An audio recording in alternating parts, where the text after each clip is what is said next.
Eh bien, bonjour les étudiants, aujourd'hui c'est moi qui vais présenter la nouvelle vidéo sur les astuces. Pardon monsieur, s'il vous plaît, merci bien. Vous pouvez rester un peu derrière si vous voulez, hein, voilà. Mais je pense pas que vous ayez les capacités à être étudiant. Vous n'avez pas trop la tête, hein. Désolée de vous décevoir, mais vous servez juste pour la mise au point. Salut, contente de te retrouver. Tout d'abord, je voulais te souhaiter une excellente année 2017. J'espère que tu vas tout déchirer, que ça va être pour toi l'une des meilleures années de ta vie au niveau des études, au niveau professionnel, au niveau des amours, au niveau de la vie de famille, au niveau de tout ce que tu veux. Vraiment, je suis sincère, je te souhaite une excellente année 2017.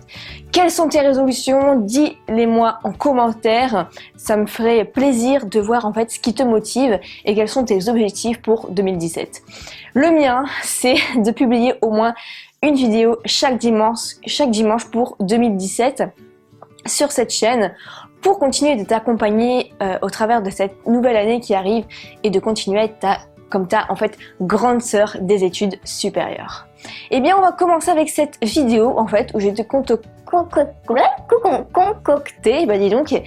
concocter donc plusieurs astuces que tous les étudiants devraient connaître.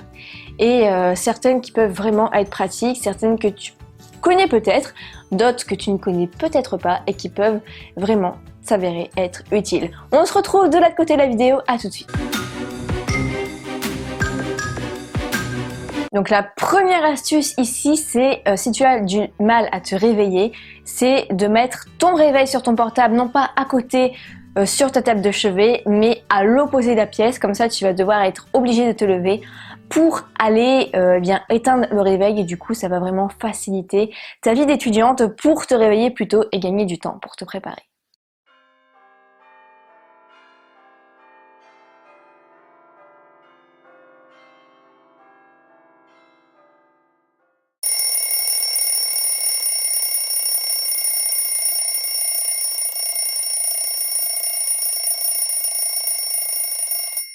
Deuxième astuce, eh bien, ça va être d'enregistrer ton cours en fait en MP3. Donc tu vas dans l'enregistreur vocal, tu en as sûrement un, et il suffit de parler au niveau des cours. Donc tu enregistres.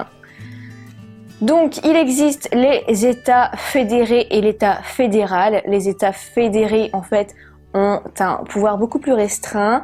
On a aussi la déconcentration, la décentralisation. Stop.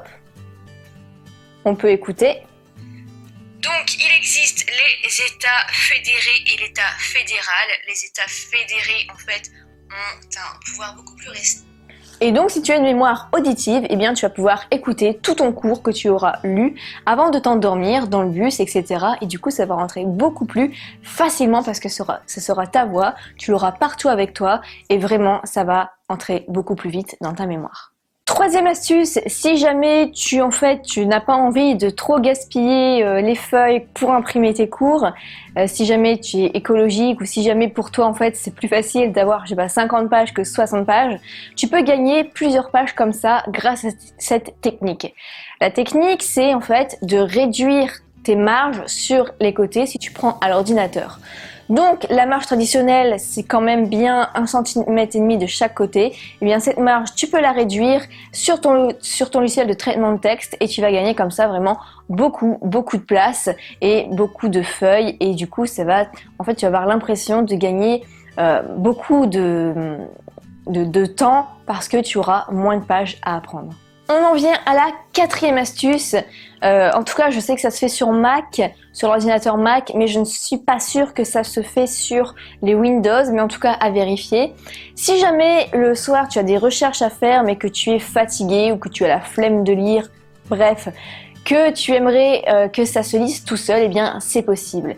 Il suffit de te rendre sur ton texte, de le sélectionner et ensuite de sélectionner commencer la lecture et il n'y aura plus qu'à attendre et ça se fera tout seul.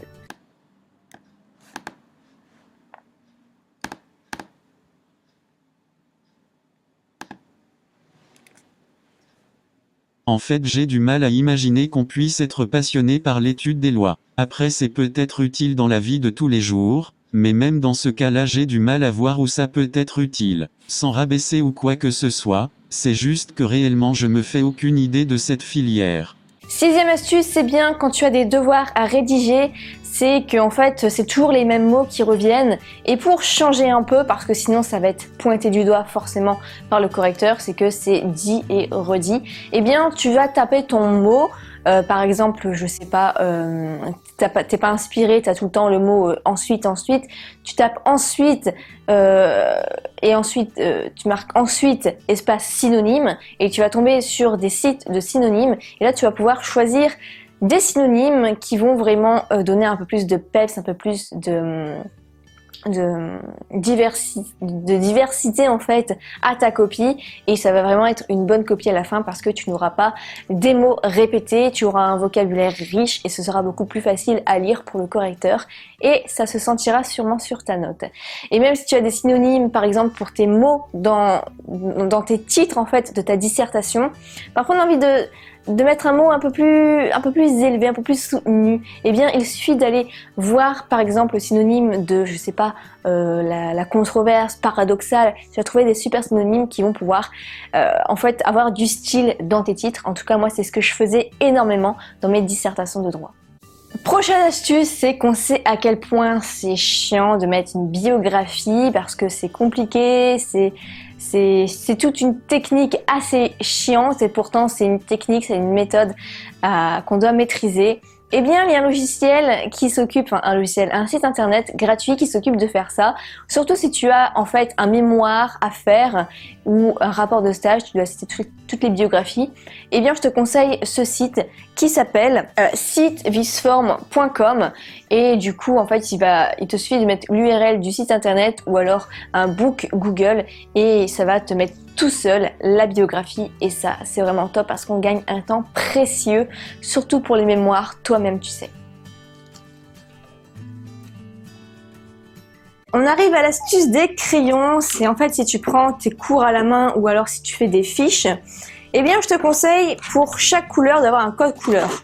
Donc par exemple, je sais pas, donc tu as ton stylo normal où tu prends tes cours, ok, donc par exemple c'est en noir. Chaque exemple ça va être en bleu, donc tu écris tes exemples en bleu et tu peux rajouter une petite étiquette en disant exemple, d'accord?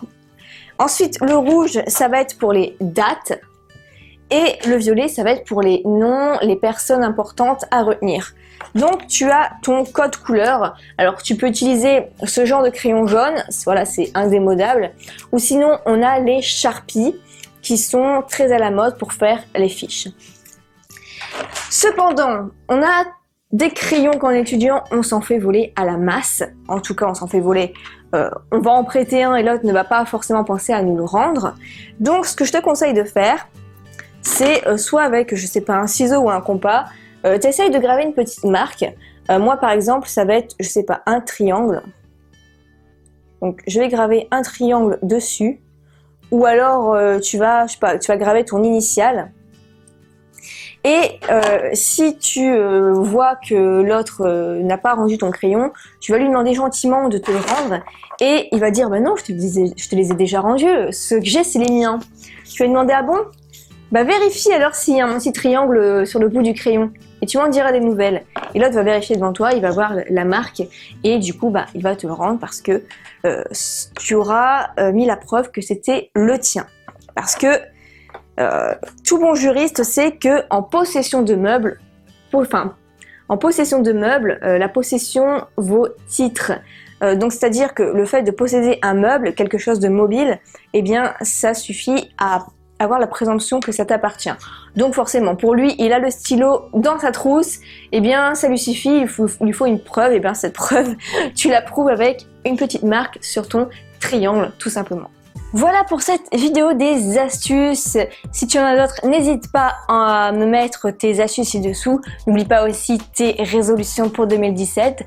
Mets un petit pouce bleu si tu as aimé. J'aimerais beaucoup dépasser les 500 likes sur cette vidéo. Ça me ferait vraiment plaisir et me donner la motivation de continuer encore plus fort pour cette nouvelle année et de mettre une vidéo chaque dimanche à 17 h. N'oublie pas de t'abonner si ce n'est pas encore fait juste ici ou sur sur le bouton s'abonner, tu trouveras si tu es déterminé. Et sur ce, je te souhaite une excellente réussite. N'oublie pas que tu peux avoir gratuitement les 20 premières minutes de la formation majeure de promotion et ma boutique est en ligne juste en dessous. Je te souhaite bien un excellent début d'année, bien entendu, et surtout n'oublie pas de croire en toi. Et je te souhaite également une bonne réussite si tu as tes partiels là qui vont commencer. Vraiment, j'espère que tu as suivi la vidéo sur comment bien réaliser à Noël et que tu es prêt ou prête pour ces partiels. Je te souhaite donc une excellente journée, une réussite et je te dis à la prochaine. Salut!